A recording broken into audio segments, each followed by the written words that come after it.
Hi, I'm Steve Biddison, and today I want to introduce you to Jackie Mason, the female lead character in the second book in this sports romance series called Capturing the Heart. Now yesterday I talked to you about the lead male character, Matt Spencer, the head football coach at Miller High School, who grew up in Miller and has come back now as the head football coach. Today I want to talk to you about Jackie. Now, Jackie also grew up in Miller, Texas, a couple years younger than Matt was. When Jackie got out of high school and went to college, and there she met Jonathan Mason, whom she married. They came back to Miller, Texas, and he was the pastor of Miller Community Church. But a couple of years before, and they had 2 kids, by the way. But a couple of years before this novel takes place, Jackie's husband was killed in a car accident. Left her raising 2 teenage kids alone. Both of her kids, Jake and Jocelyn, were star athletes in their particular sports and grades. As this novel takes place here, Jake is moving into his freshman year playing football, and Jocelyn is in 8th grade and is a star basketball player in 8th grade. Well, both these kids really do miss their father, and especially now in their teenage years and involved in the sports and stuff like that. But Jocelyn, the daughter, really took it the hardest, and she kind of withdrew from the family, and that really hurt Jackie a lot because she could not reach her daughter through her daughter's pain, even while Jackie was suffering the same pain losing her husband.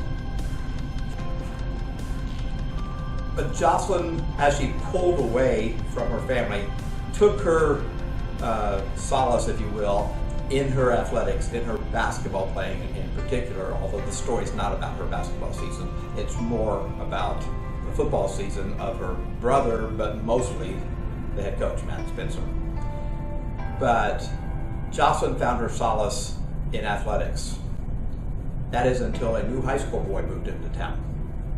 And he seemed to have brought some baggage with him that somehow they could relate to each other, and they started developing a little bit of a relationship, and that relationship really scared Jackie because this kid, to her, was very obviously not a good situation for her daughter, especially her daughter being in 8th grade and the boy being in high school. But at the same time, while this is going on, Jackie starts realizing she's got growing feelings now for this head football coach, the same guy that she had a crush on when she was a sophomore in high school. But because of her commitment to God that she had as a sophomore in high school, and kind of the wild guy that Matt Spencer was when he was in high school, even though she had this crush on him, she could never follow through with that.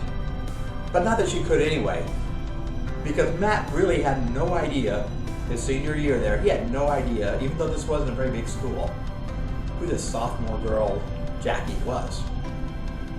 And now, years later, he doesn't even really remember her.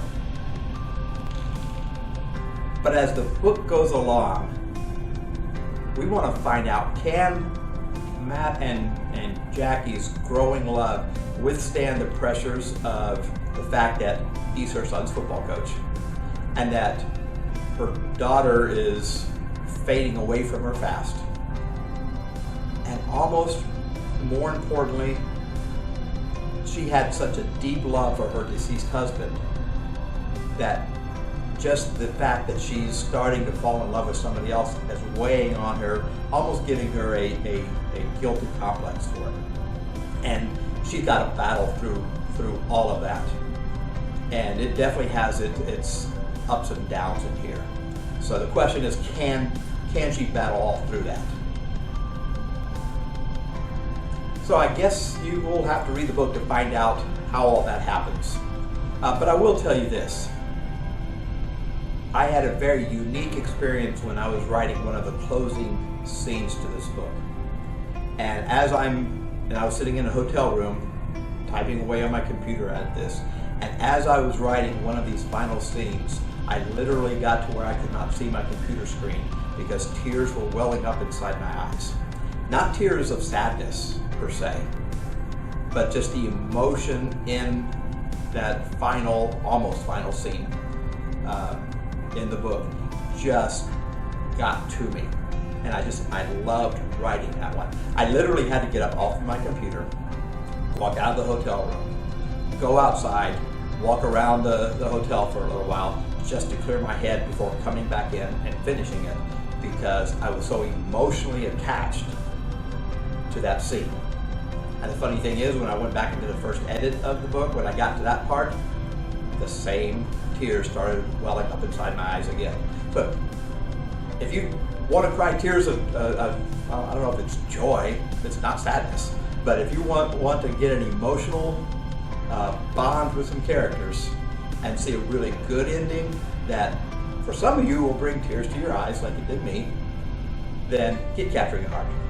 Amazon.com, you can get it in paperback, you can get it in the Kindle format there, or you can get it on any other e-reader format that you have. It's available on most all of those. Download it any way you can. And